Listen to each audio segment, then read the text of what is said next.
लग्नानंतर होईलच प्रेम मालिकेच्या आजच्या म्हणजेच जबरदस्त अशा रडारड झालेल्या भागामध्ये आपण ऐकत आहोत. आता म्हणाल की रडारड, खरंच नुसतं रडणं रडणं आणि रडणंच. फायनली आपला जीवा हार मानून परत गेलेला असतो आणि तो परत गेल्यानंतर काय होतं, कशा पद्धतीने होतं हे जाणून घेऊयात. आता जीवा म्हणत असतो, खरं तर नंदिनी स्वारी, तुम्हा सर्वांच्या ह्या शहाण्या जगामध्ये मला इथे जागाच नाही आहे, ही गोष्ट मला समजली आहे. नंदिनी मला माफ कर. नाही, मी येतो येतो नाही, मी जातो, असं म्हणूनच आता जो काही जीवा आहे तो जीवा तिथून निघालेला असतो. स्वतःचे कपडे आणि त्याबरोबर त्या सगळ्या गोष्टी एकत्र जमा करतो आणि त्या सगळ्या गोष्टी एकत्र जमा करूनच तिथून तो आता निघालेला असतो. इकडे गुड्डू त्याच्या मागे पुढे करत असतो, पण जीवाला मात्र कोणत्याच कसल्याच गोष्टींनी काहीही फरक पडलेला नसतो आणि त्याचमुळे जीवाने हा इथे खूपच मोठा धक्कादायक असा निर्णय घेतलेला असतो.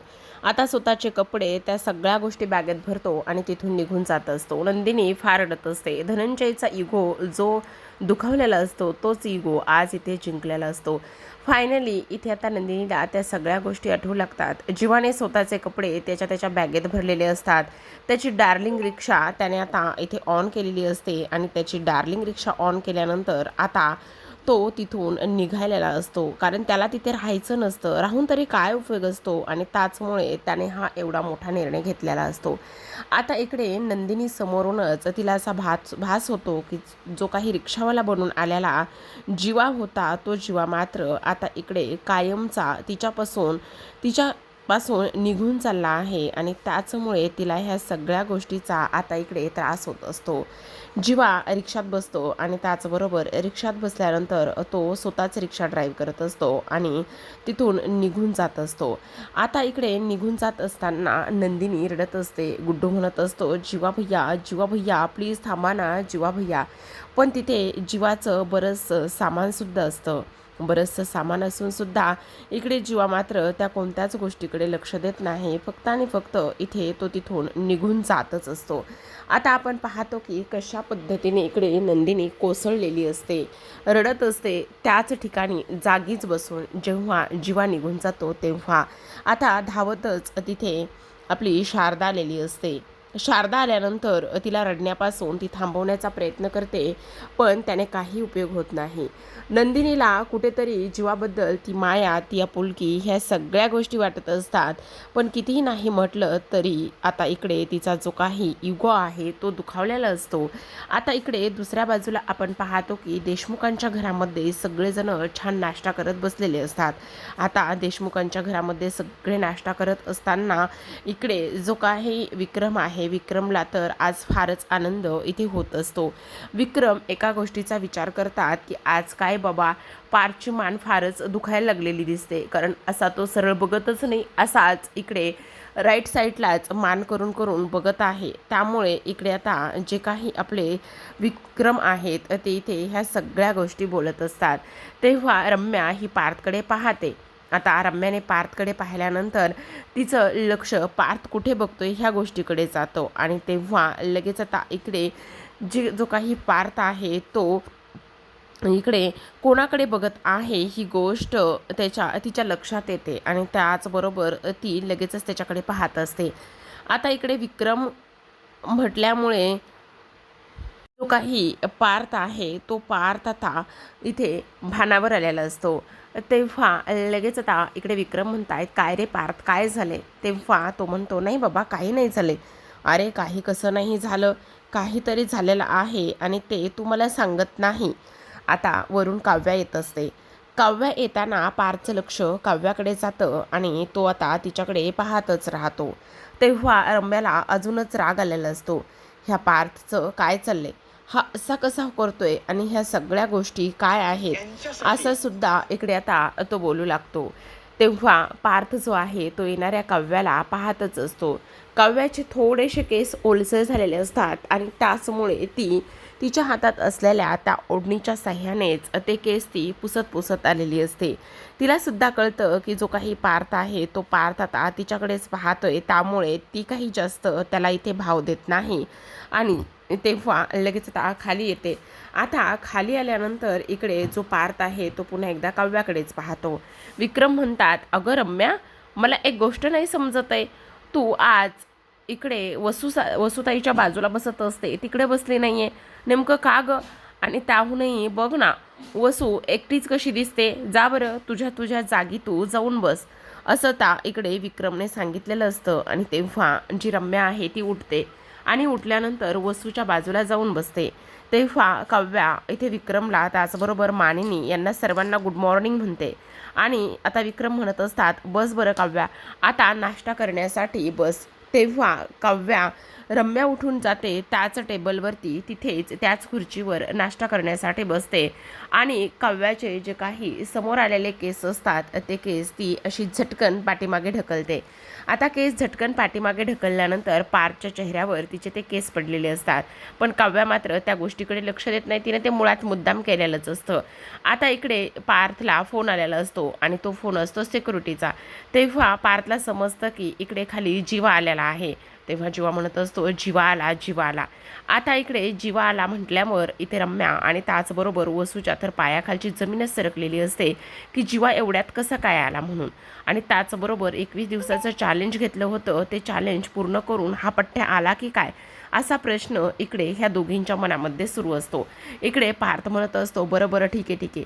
तेव्हा सगळेजण नाश्ता करत असताना त्या टेबलवरून उठतात आणि विक्रम जाता जाता म्हणत असतात, चला चला चला चला, मुलगा सून येती घरा, तोच दिवाळी दसरा, असं म्हणूनच आता सगळेजण दरवाजाकडे धावतातच.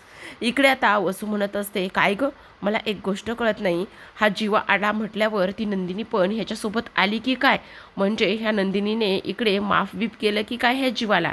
तेव्हा वसूची तर बोलती बंद झालेली असते, फक्त चेहऱ्याचे हावभाव करते. आता जीवा दाराशी येतो. जीवा दाराशी आलेला असतो आणि त्याच्या हातामध्ये त्याची एक बॅग असते. आता सगळेजण जीवाकडे पाहून हसत असतात, आनंदात असतात. पण तेवढ्यातच पार्थचं लक्ष नंदिनीकडे जातं. तो म्हणत असतो, जीवा तू एकटाच आलास, नंदिनी कुठे? तेव्हा जीवा म्हणत असतो, कोण नंदिनी? असं म्हटल्याबरोबर सगळ्यांना फारच मोठा धक्का बसतो. आता कुठेतरी रम्या आणि वसूच्या जीवात जीव आलेला असतो आणि त्यांचं असं म्हणणं असतं की हा बहुतेक एकटाच आलाय, याची बहुतेक तिथून हक्कलपट्टी केली की काय, असा इकडे तो विचार करू लागतो. आणि त्यावर लगेच आता जीवा म्हणत असतो, कोण नंदिनी? कोणाची नंदिनी? मी कोणत्याही नंदिनीला ओळखत नाही आहे, असं म्हटल्याबरोबर आता इकडे सगळ्यांना धक्काच बसतो. आता त्याला आतमध्ये घेतात विक्रम आणि मानिनी, कारण त्यांना असं वाटत असतं की नाही, काहीतरी झालं आहे आणि त्याचमुळे आपण गप्प बसलं पाहिजे. आता जीवा जो आहे तो तिथे बाजूला सोफ्यावर जाऊन बसतो आणि त्याच्या आजूबाजूला सगळेजण असतात. आता पार्थ हळूहळू जीवाच्या दिशेने येत असतो. तर आता पार्थ इकडे जीवाजवळ येऊन उभा राहतो आणि तो म्हणत असतो, जीवा, काय झालं? काय एवढी चिडचिड करतोयस तू? नंदिनी कुठे आहे? तू नंदिनीला घ्यायला गेला होतास ना? विक्रम म्हणत असतात, जीवा प्लीज शांत हो अगोदर, काय झालंय ते व्यवस्थित आणि सविस्तरपणे सांग बरं. तुझी एवढी चिडचिड आणि ह्या सगळ्या गोष्टी का आणि कशामुळे होत आहेत ते सांगणार आहेस की नाही? आणि तू नंदिनीला घ्यायला गेला होतास ना? पुन्हा एकदा पार्थ म्हणत असतो, अरे पण झालंय काय? तू नंदिनीला कन्व्हिन्स करण्यासाठी गेला होतास ना? तेव्हा मात्र जीवा म्हणत असतो, हो गेलो होतो ना, कन्व्हिन्स करायला गेलो होतो, त्यांना मनवायला गेलो होतो, तिला परत घेऊन यायला सुद्धा गेलो होतो. ह्या सगळ्या गोष्टी करायलाच मी गेलो होतो. अक्षरशः काळीच हातामध्ये घेऊन गेलो होतो. नाक रगडून तिची माफी मागत होतो. अक्षरशः कपडे उतरून तिला सॉरी म्हणत होतो. पण तिला त्या गोष्टीचा फरक कुठे? पण त्याचं काय आहे ना, तुमच्या मनातील रागाला एवढी धार आहे ना की समोरच्या व्यक्तींची, समोरच्या माणसाची हार झालीच पाहिजे, हो ना? तुम्ही समोरच्यावर किती वार करताय हे तुमच्या लक्षातच येत नाहीये. मग मला एक गोष्ट सांगा, आम्ही तुमच्याकरिता घेतलेले एफर्ट्स हे तुम्हाला का दिसत नाही आहेत? तेव्हा मानिनी जीवाच्या जवळ जाऊन त्याला शांत करण्याचा प्रयत्न करत असते. अरे, आम्ही केलेली एक चूक तुम्हाला दिसते, पण त्यानंतर 99% तुम्हाला मनवण्यासाठी एफर्ट्स घेतलेले तुम्हाला का दिसत नाही आहेत? तेव्हा मानिनी पुन्हा एकदा जीवाला म्हणत असते, हे बघ जीवा, ये इथे ये बरं, शांत बस बरं, एवढी चिडचिड आणि ह्या सगळ्या गोष्टी अजिबात करू नकोस बरं जीवा, तू शांत बसणार आहेस का जीवा, असं मानिनी जीवाला म्हणते आणि तिथेच बाजूला सोफ्यावरती त्याला बसवून शांत करण्याचा प्रयत्न करत असते. नंदिनी कशी आहे मला सांग ना? हे बघ, असं करू नकोस ना, सांग ना नंदिनी कशी आहे? त्यावर जीवा म्हणत असतो, मस्त आहे, मस्त आहे. मग तू तिला इथे का घेऊन आला नाहीस? तू तिला आपल्या इकडे का घेऊन आला नाही जीवा, बोल ना. त्यावर लगेच आता इकडे जीवा म्हणत असतो, नाही नाही, ती कशी येईल इकडे? कारण तिचा इगो, त्याचबरोबर तिच्या मनामध्ये असलेला तो होकार पण तोंडावर येत नाही. त्यांना आमच्याकरिता काहीतरी करायचे, आमच्याबद्दल काहीतरी वाटतंय, पण इगो दुखवला जातोय, त्यामुळे ते तोंडातून बाहेर कसं काढणार? ह्या सगळ्या गोष्टी आता इकडे जीवा बोलू लागलेला असतो. तुमच्या आठवणीमध्ये तुमचं प्रेम टाचा घासून मरेल, पण आम्हाला माफ करण्यासाठी तुम्ही 4 पावलं पुढे येणार नाही, असं तो पार्थकडे पाहून म्हणत असतो. हे असलं प्रेम जे आहे ना, ते तुमचं तुम्हालाच लाभो. ह्या प्रेमाची मला मला आणि आम्हाला दोघांनाही गरज नाही आहे, असं आता स्पष्टपणे जो काही आपला जीवा आहे तो इथे बोललेला असतो आणि तिथून निघून जात असतो. आता जीवा जेव्हा त्याच्या खोलीकडे जातो आणि जीवा जेव्हा त्याच्या खोलीकडे जातो तेव्हा मात्र पुन्हा त्याचे पाय तिथेच थांबतात. कारण पुन्हा एकदा त्याला नंदिनीची फार आठवण येऊ लागलेली असते आणि त्याचबरोबर ह्या खोलीमध्ये घालवलेले ते क्षण, त्या सगळ्या गोष्टी इथे त्याला पुन्हा समोर नजरेसमोर येत असतात. हे सगळं काही इथे होत असताना आपण पाहतो की आता जीवा जो आहे तो कशा पद्धतीने स्वतःला थांबवेल आणि कशा पद्धतीने ह्या सगळ्या गोष्टी करेल हे पाहणं तेवढंच इंटरेस्टिंग असतं. आता जेव्हा जीवा दाराशी जातो, आता जीवा दाराशी गेल्यानंतर इकडे नंदिनीची त्याला पावलागणेच आठवण येऊ लागते. कारण नंदिनी जेव्हा त्या खोलीतून निघून गेली तेव्हा मात्र लगेचच जीवा तिकडे मोहितेंकडे गेला होता आणि लगेच जीवा तिकडे मोहितेंकडे गेल्यानंतर आज ह्या खोलीमधला त्याचा हा पहिलाच दिवस होता, पहिलीच वेळ होती. ह्या सगळ्या गोष्टी ते होत असताना इकडे दुसऱ्या बाजूला आता नंदिनी बाल्कनीमध्ये उभी असते. नंदिनी बाल्कनीमध्ये उभी असताना इकडे त्याला ती गार्डनमध्ये पुन्हा पाहते. काहीतरी चुकचुकल्यासारखं होतं आणि काहीतरी चुकचुकल्यासारखं झाल्यानंतर ती एका गोष्टीचा विचार करते की हे सगळं काय आहे? आता जीवा मला दिसत नाही आहेत, ते नजरेआड झालेत माझ्या. मी खरंचच बरोबर केलं आहे का? मी खरंचच चुकीची वागली नाही का? ह्या सगळ्या गोष्टीचा ती विचार करते आणि अक्षरशः रडत असते. आता रडणाऱ्या नंदिनीला कोण थांबवणार? तिच्या मनाची समजूत नेमकी कोण घालणार? ह्यासुद्धा गोष्टी तेवढ्याच जास्त मॅटर करत असतात. आता जीवा तर खोलीमध्ये येतो, पण जीवा खोलीमध्ये आल्यानंतर इकडे रडत असतो, फार फार रडत असतो. काय करावं काय नाही ह्या सगळ्या गोष्टी अजिबात त्याला समजत नसतात. दुसऱ्या बाजूला नंदिनीची सुद्धा सेम तीच अवस्था असते, तिची सुद्धा सेम तीच कंडिशन असते. पण आता काही जरी झालं तरीसुद्धा आपण इकडे कोणाचं ऐकलंय? आपल्या मनाचं ऐकलंय की आपल्या बाबांचं ऐकलंय की बाबाने प्रत्येक वेळी त्या केलेल्या गोष्टी ऐकल्यात? हे सगळं तिच्या मनामध्ये सुरू असतं. त्याचबरोबर आता हातावरचं जे काही जीवांदनी नाव पाहते ते पाहिल्यानंतर पुन्हा जास्तच रडायला येत असतं. कारण हे नाव मी लिहिले असं जीवाचं म्हणणं होतं आणि मी ते नाव खरंचच लिहिलं असेल का असं सुद्धा तिला वाटू लागतं. तेव्हा तिने लिपस्टिकने आरशावर काढलेली स्माइली आणि त्याचबरोबर रिक्षामध्ये लिहिलेलं ते हार्ट आणि त्यावर लिहिलेलं जीवा आणि नंदिनी हे नाव, आता ह्या सगळ्या गोष्टी पुन्हा पुन्हा नंदिनीला आठवू लागलेल्या असतात. तर सेम त्याच पद्धतीने इकडे जीवाची सुद्धा अवस्था तीच झालेली असते. इकडे आता दोघेही जण सेम पद्धतीने ते घड्याळ पाहतात. खरं तर आठवण येत असते आणि आठवण येत असल्या कारणाने त्यांना असं वाटत असतं की इकडे क्लिक करावं, बटन दाबावं, पण मात्र पुन्हा दोघांचेही हात आता इकडे बाजूला येतात. दोघांचेही हात बाजूला आल्यानंतर इकडे दुसऱ्या बाजूला आपण पाहतो की आता पार्थ जो आहे तो इकडे म्हणत असतो, नाही नाही, नंदिनीशी बोललं पाहिजे, नंदिनीला ताबडतोब फोन केला पाहिजे, असं इकडे तो बोलू लागतो.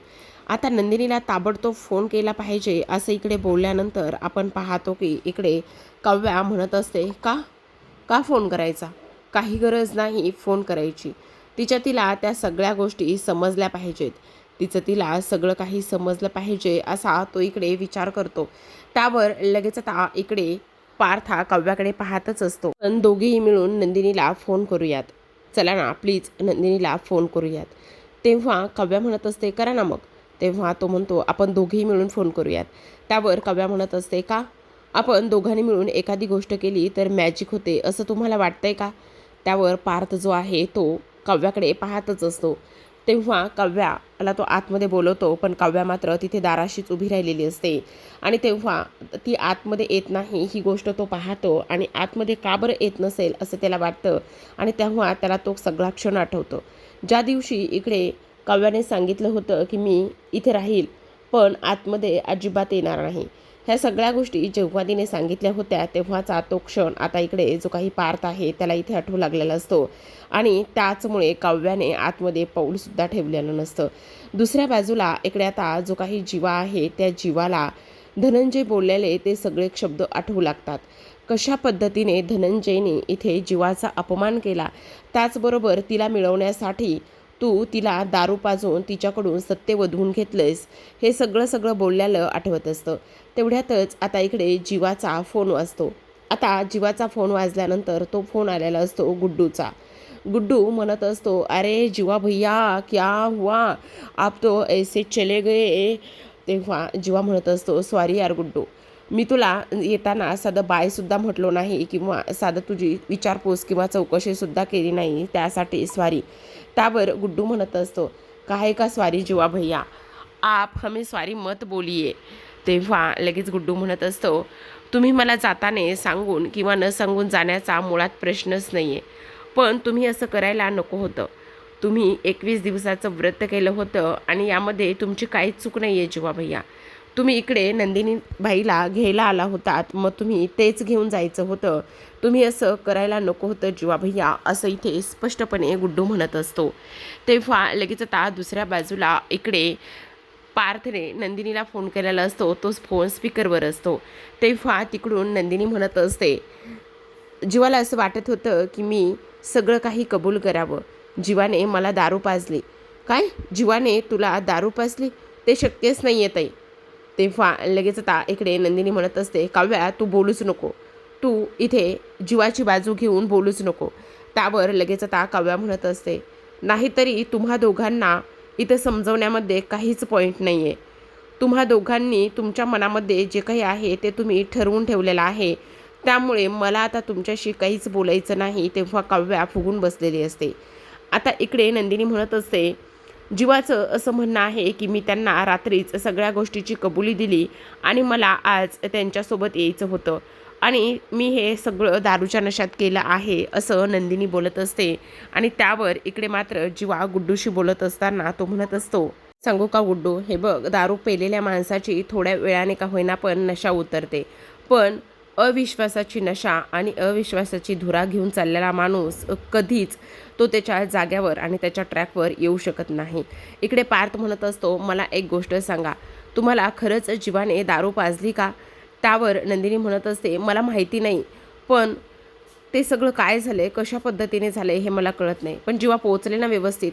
तेव्हा काव्या म्हणते, अगं मी सांगितलं ना तुला, त्याने काय फरक पडत आहे? काव्या तू बोलू नकोस हां, असं इकडे ती बोलत असते. तर इकडे आता गुड्डू जीवाला समजवत असतो आणि तो म्हणत असतो, मुळे आता मी कोणालाही काहीही बोलणार नाही. जीवा भैया असं बोलू नका ना, असं का बोलताय? अरे मी हो बरोबर बोलते, कारण आता इकडे कोणासाठीही मी समजवणार नाही, कोणासाठीही राग रुसवा काढणार नाही आहे. आता सगळं काही संपलं आहे. तेव्हा गुड्डू म्हणत असतो, जीवा भैया काय संपले? अरे हा महिना संपला म्हणजे सगळ्या गोष्टी संपल्यागतच आहेत ना, असं इकडे आता जो काही जीवा आहे तो गुड्डूला बोलत असतो. तेव्हा गुड्डू म्हणत असतो, हे बघा जीवा भैया, प्लीज तुम्ही असं बोलू नका ना. तर जीवा म्हणत असतो, हो मी असंच बोलतोय, कारण त्याच सगळ्या गोष्टी खऱ्या आहेत. तर दुसऱ्या बाजूला नंदिनी म्हणत असते, पार्थ आपण ह्या सगळ्या गोष्टी बोलायला नको आहेत. त्याने काय होणार आहे तुम्हाला एक गोष्ट सांगू का, उगाचच नाही ते वाद उकरून निघतील. त्यापेक्षा जीवा तिथे आलेले आहेत त्यांची काळजी घ्या, त्यांना व्यवस्थित चांगलं चुंगलं खायला घाला. त्याचबरोबर इथे काव्याने लगेच आता फोन हिसकावून घेतलेला असतो आणि तिने फोन कट केलेला असतो. तेव्हा पार्थ काव्याला म्हणत असतो, काव्या काय केलेत तुम्ही हे? तिकडून नंदिनी बोलत होत्या ना, मग तुम्ही फोन का कट केला ना? मला ताईचं बोलणं डोक्यात जायला लागलेलं आहे.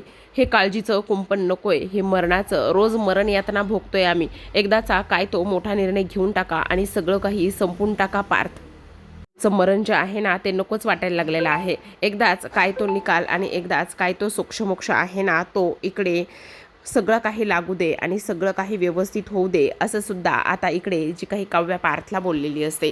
तर इकडे जीवाने एक गोष्ट बोललेली असते, 21 दिवसामध्ये खरं तर इकडे नंदिनीने मला साथ दिली नाही, पण तू साथ दिली आहेस जीवा, असं इकडे आता तो बोललेला असतो. तर आता प्रेक्षकांनो, आजच्या भागामध्ये एवढंच. उद्याचा भाग फारच इंटरेस्टिंग आणि त्याहूनही तेवढाच रंजक असणार आहे, कारण जीवा फार रडत असतो. आता जीवा रडत असताना इकडे काव्या त्याची समजूत घालायला जाते. त्याच्या हातावर हात ठेवलेला असतो. दुरूनच पार्थ बघत असतो हे सगळं काही. रडणाऱ्या जीवाला काव्या म्हणत असते, हे बघ, ह्याची हार मानू नकोस.